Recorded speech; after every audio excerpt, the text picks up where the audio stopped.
There's a moment, perhaps you've felt it, when you catch your reflection not in glass, but in the terrible clarity of solitude, and ask, "Who is this stranger wearing my face?"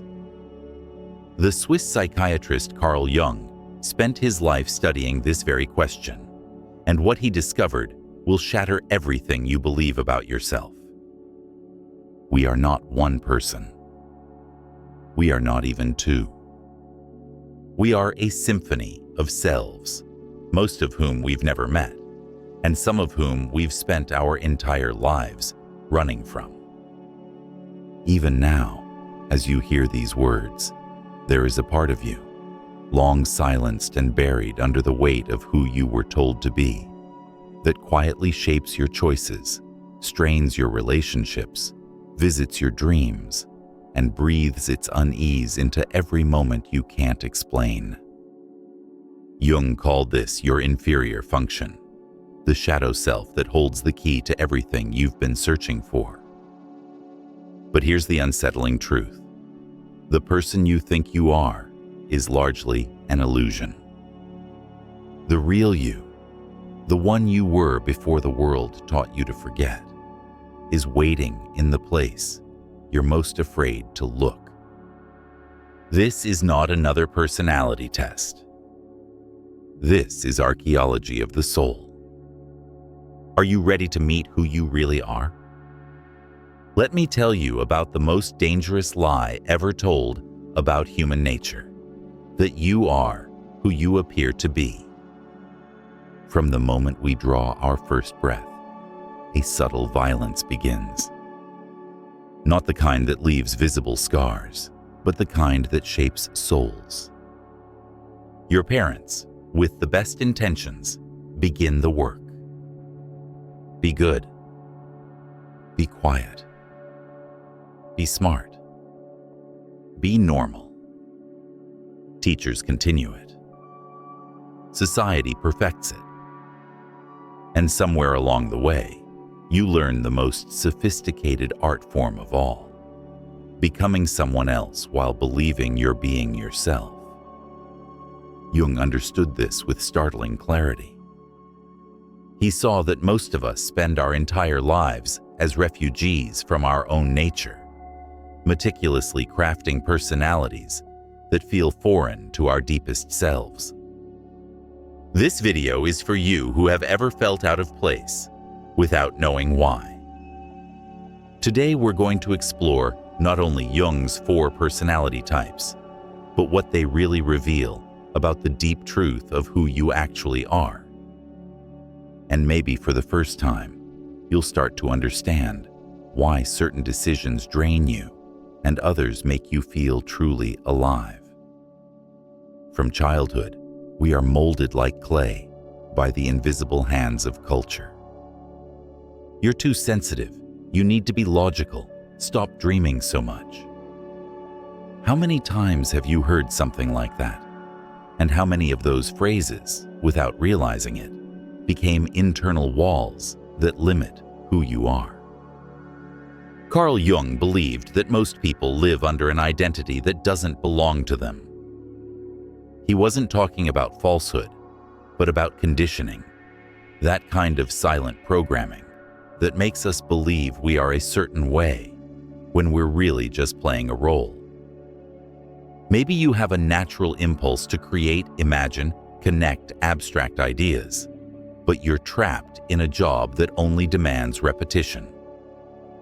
Or maybe you have a practical, realistic mind that sees the world clearly, but you've spent your life feeling inadequate for not dreaming big. And the cruelest thing about all this? Society applauds certain ways of being and represses others. Being logical is admired. Being sensitive is seen as weakness. But what if everything is backwards? Maybe the masks we wear aren't protecting us. They're suffocating us. Jung proposed that each of us operates from very early on with a dominant function, a natural lens through which we perceive and interact with the world. But rarely is that lens respected. Most of the time it's silenced, ridiculed, or simply ignored. And when that happens, a symptom appears that we've all felt to some degree: internal misalignment. That feeling of functioning in the world, but without enthusiasm, as if life were about constant effort, heavy decisions, draining relationships. But here's the perspective shift. You weren't born to function. You were born to flow.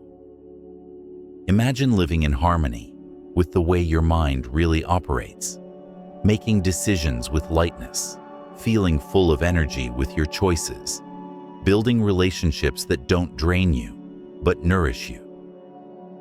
Knowing your dominant function, and even more so, identifying what you've repressed in yourself, is the first step toward that transformation. And it's not about a journey to change who you are, but to remember who you always were before the world taught you to forget it. Have you ever felt exhausted after an entire day of social interactions, even when you were smiling the whole time? Or have you noticed that when you're alone, your mind comes alive in an almost magical way, but society demands that you be more present? Maybe you've gotten used to thinking that means being introverted, or perhaps someone has already labeled you as too extroverted for enjoying high-energy environments. But what if I told you that all those definitions are wrong? Carl Jung revolutionized the way we understand human behavior by showing that introversion and extroversion have nothing to do with being shy or talkative. Those labels that popular culture has imposed on us are crude simplifications of something much deeper. For Jung, the real difference lies in the direction of your psychic energy. Introverts are like deep wells. Their energy flows inward toward ideas, reflections, internal landscapes. Extroverts are like rivers. Their energy flows outward toward people, experiences, the external world. That distinction changes everything. An introvert can be an excellent communicator, an artist who performs in public, or even a politician, as long as they find time to recharge in silence, in introspection. And an extrovert can be quiet, of course, but they need contact, external stimulation, being in the world to feel alive. The confusion lies in believing that visible behavior defines who we are. But behavior is just the tip of the iceberg. The human psyche operates on much more subtle levels, and if you judge yourself only by what others see, you're leaving aside your true essence. Maybe you've been living in the wrong direction all along. Have you ever forced yourself to act in a way that seemed right to others, but deeply wrong to you? That feeling of being at a party and feeling like you're wearing a mask, or being alone but with unbearable restlessness because everything in you cries out for interaction. Those are signs that maybe you're living against your dominant nature. Jung didn't see introversion and extroversion as boxes we fit into forever. He saw them as psychic attitudes, tendencies that shape our way of existing in the world. And although we all have both, there will always be one that predominates. It's like having a dominant eye. You see with both, but it's with one that the world becomes clearer. Now think, how many times have you ignored your dominant attitude because it seemed wrong for the world around you?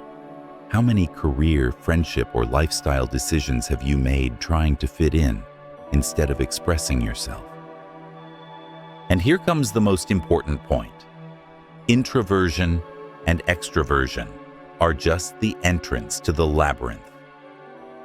Jung saw these attitudes as portals that direct energy inward or outward, and from those portals arise the four fundamental types of reality processing: thinking, feeling, sensation, and intuition.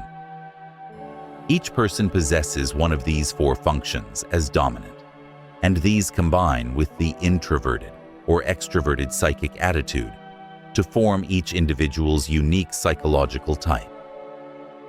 The correct question then is not am I introverted or extroverted, but rather, what is my dominant function and how does it express itself in my inner or outer world?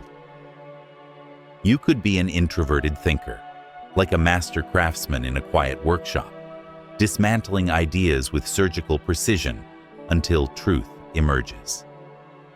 Or an extroverted thinker, like an architect redesigning the world, building systems and strategies that bring order to chaos. You could be an extroverted intuitive, like a perpetual explorer, standing at the edge of uncharted territories, always seeing the next horizon. Or an introverted intuitive, like a lighthouse keeper who sees storms approaching long before they appear on anyone else's radar. Do you realize how this combination opens up a universe of possibilities? Have you ever stopped to think why certain decisions completely drain you, while others make you feel in a state of flow, as if life were finally in the right rhythm? It's not coincidence. It's because from the beginning of your life, your mind operates according to a dominant psychological function. Jung identified four main ways of perceiving and judging reality, each like a different instrument in the orchestra of consciousness. The thinking function, the architect's mind. If your mind is ruled by thinking, you're like a master architect of reality. The world needs to make sense to you. Problems are puzzles waiting to be solved. Extroverted thinking operates like a conductor directing an orchestra. You apply logic to organize the external world, creating systems, strategies, solutions that others can see and use. You're the person who looks at chaos and instinctively knows how to bring order. Introverted thinking works like a philosopher in a hidden library. Logic lives within you, silent and profound. You dismantle ideas until you reach their essence, questioning everything. You often keep your conclusions to yourself, not from shyness, but because you're still refining your own understanding of truth. The feeling function, the heart's compass. If feeling dominates your psyche, you're like a tuning fork for human harmony. Your compass doesn't point to logic, but to what matters, what has value, what connects. Extroverted feeling functions like an emotional radar. You feel others as if they were extensions of yourself. You capture the emotional climate around you with almost supernatural sensitivity. You know what to say, when to say it, how to maintain peace. But sometimes you lose yourself in the process of caring for everyone else. Introverted feeling operates like a sacred flame hidden in a temple. It's a deep ethic, a personal morality that guides every decision.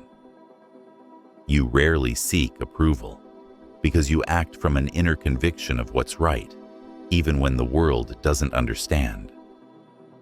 Maybe what you call too sensitive is actually a superpower no one taught you how to use. The sensation function, the master of the present. Those dominated by sensation live like skilled artisans of the immediate moment. Everything is real, tangible, sensory. There's no space for unfounded abstractions. Extroverted sensation works like a master chef in a bustling kitchen. You immerse yourself in the world with all five senses wide open. You act, react, execute with practical precision. You live with your feet planted firmly on the ground, but sometimes lose direction, chasing the next stimulating experience. Introverted sensation operates like a museum curator, of personal experience. You're made of memories, internal experiences, deep sensory impressions.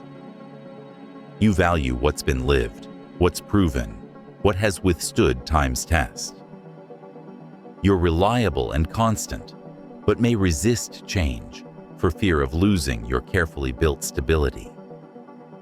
The intuition function. The mystic's vision, those guided by intuition, are like prophets seeing beyond the veil of the present. You don't see the world as it is, but as it could become.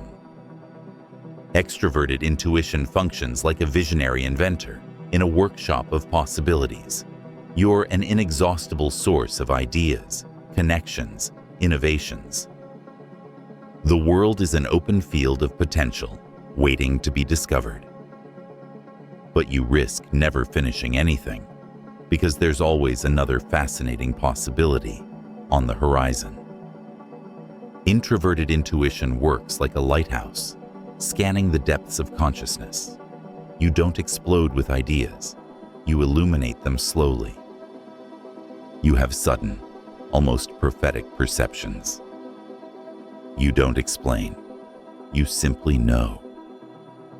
You feel patterns and futures that others can't see, but struggle to translate these visions into words others can understand.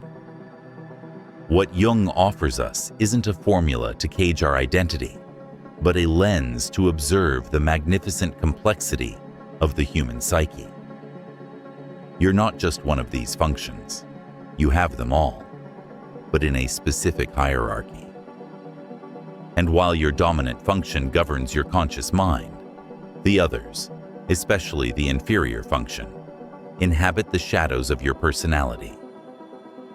And that's where things get dangerous and transformative. Have you ever felt that there's something inside you that sabotages your decisions, even when everything seems rationally perfect? Have you reacted with shocking intensity to simple situations, as if there were a part of you that you can't control, but that insists on appearing just when you least expect it? This is your inferior function speaking, and it's been trying to save you your entire life. Jung called this the shadow aspect of your personality, that part relegated to the basement of consciousness, repressed, neglected, ignored. But here's what most people miss. Your inferior function isn't your weakness. It's your treasure map. The inferior function is like a forgotten child, locked in the attic of your soul. It doesn't disappear. It waits. It waits for the right moment to manifest, sometimes in emotional crises, sometimes in dreams, other times in your inexplicable reactions to others. It's where everything you avoid feeling or admitting lives, the unexpressed rage, the denied vulnerability, the desire for control disguised as care. The inferior function is the exact opposite of your dominant function, and precisely because of that, it makes you so uncomfortable. It's like being right-handed your whole life and suddenly being forced to write with your left hand. Clumsy, frustrating, but oddly revealing. Maybe what you call your worst moments are actually your psyche's desperate attempts to show you what you've been missing. Let me show you how this plays out in real life. If you're a dominant thinker, your inferior function is likely feeling. You might find yourself completely lost when dealing with intense emotions, yours or others. You may become cold, distant, analytical when you should be warm. But this isn't because you don't feel deeply. It's because you never learned to trust or navigate the feeling realm. You're like a brilliant scientist suddenly asked to compose a love song. If you're a dominant feeling type, thinking is probably your inferior function. In moments of pressure, you might act on pure emotional impulse without logical clarity, then torment yourself, wondering why you can't be more rational. You're like a gifted musician, suddenly asked to solve a mathematical equation. If you're practical and sensation-oriented, intuition lurks as your shadow. You might dismiss long-term planning as pointless dreaming, only to find yourself blindsided by changes you never saw coming. You're like a master craftsman who can build anything, but can't imagine what doesn't yet exist. If you're an intuitive visionary, sensation is your Achilles heel. You might completely ignore present realities, stumbling over details you consider irrelevant, but that are actually essential for manifesting your dreams. You're like a prophet who can see the future but keeps tripping over the rocks in front of their feet. The inferior function is always screaming, "Hey, there's a part of you being left behind." And the more you ignore that voice, the louder it gets. Through anxiety, through explosions, through quiet self-sabotage. But here's the revolutionary insight Jung discovered. Your inferior function carries the medicine your soul has been prescribing all along.